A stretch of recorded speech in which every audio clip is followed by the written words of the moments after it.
वर्गों के क्षेत्रफलों का योग 468 मीटर का वर्ग है। ये 468 मीटर का वर्ग है। यदि उनके यदि उनके परिमापों का अंतर हो 24 मीटर तो दोनों वर्गों की भुजाएं ज्ञात कीजिए। तो हमें क्या दिया गया है, दो वर्ग दिए गए हैं। दोनों वर्गों के क्षेत्रफलों का योग कितना है, 468 मीटर का वर्ग, और उनके परिमापों का अंतर कितना दिया है, ये दिया गया है 24 मीटर। तो दोनों वर्गों की भुजाएं भुजाएं हमें ज्ञात करनी है। तो इसके लिए चल हल करते हैं। माना माना दो वर्गों की भुजाएं दो वर्गों की भुजाएं भुजाएं क्रमशः क्रमशः ए तथा बी हो। तो अब क्या हो जाएगा दोस्तों, यहाँ से हमें क्या होता है, चूंकि हमें पता है वर्ग का क्षेत्रफल क्या होता है, भुजा का वर्ग, और वर्ग का परिमाप वर्ग का परिमाप क्या हो जाएगा, 4 गुणा भुजा। तो यहाँ से अब चूंकि हमारे पास दो वर्ग हैं, तो यहाँ से ले लेते हैं दोस्तों पहला वर्ग और दूसरा वर्ग। तो इसके लिए हम हल करते हैं।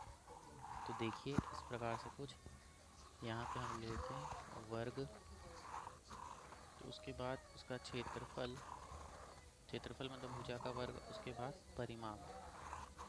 तो दोस्तों यहाँ वर्ग है, तो वर्ग की पहला वर्ग, तो यहाँ पहला वर्ग के लिए जिसकी भुजा क्या है, भुजा ए है, जिसकी भुजा बराबर ए है, तो पहला वर्ग कितना लगेगा, उसके लिए क्षेत्रफल क्या हो जाएगा, ये हो जाएगा क्षेत्रफल ए का वर्ग, और परिमाप क्या हो जाएगा, 4 गुणा ए।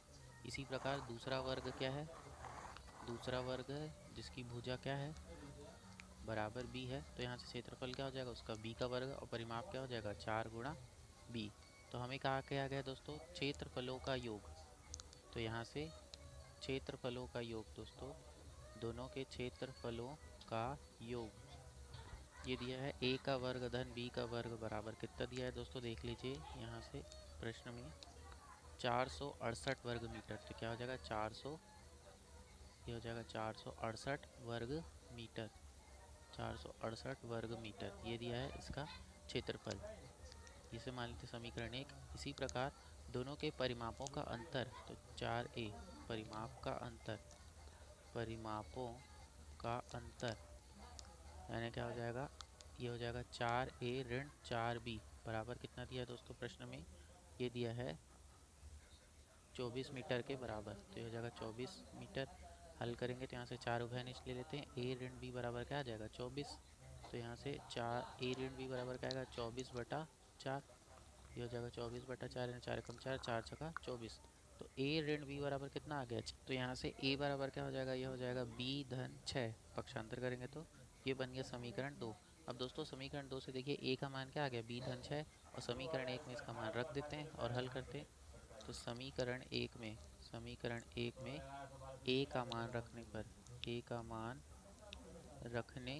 पर क्या आएगा दोस्तों, ये हो जाएगा a का वर्ग धन b का वर्ग बराबर कितना है, हमें दिया है 468 वर्ग मीटर। तो ये हो जाएगा b-6, a का मान b-6 पूरे का वर्ग धन b का वर्ग बराबर 468।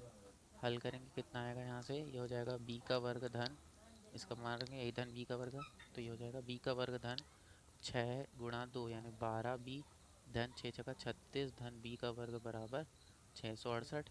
हल करते हैं तो क्या हो जाएगा, b का वर्ग है तो b का वर्ग ये तो हो जाएगा 2b का वर्ग धन 12b धन 36 ऋण 468 बराबर 0, पक्षांतर करने पे तो ये हो गया दोस्तों 2b का वर्ग धन 12b, और इसे घटाएंगे तो कितना आएगा, 68 में 36 घटा देंगे कितना बचेगा, 432 बराबर। तो दोस्तों यहाँ से दो उभयनिष्ठ निकाल देंगे, क्या हो जाएगा, b का वर्ग धन 6b ऋण ये हो जाएगा 216 बराबर 0।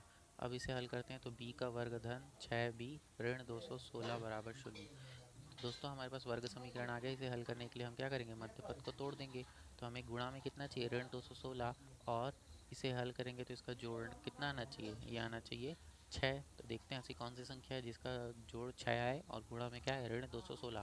दोस्तों 18 और 12 ऐसी दो संख्या हैं जिनका योग गुणा कितना आएगा, 216, और धन आना चाहिए यहाँ 6 भी, क्या हो जाएगा 18b ऋण 12b। दोनों का योग गुणा कितना होगा, ऋण 216, और योग कितना आएगा 6b बराबर 0।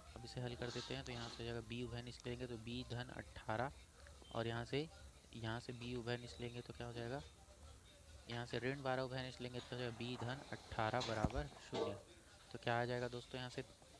तो दोस्तों एक चीज़ है कि b का मान ऋणात्मक नहीं हो सकता, क्योंकि वर्ग की भुजा ऋणात्मक नहीं हो सकती। तो वर्ग की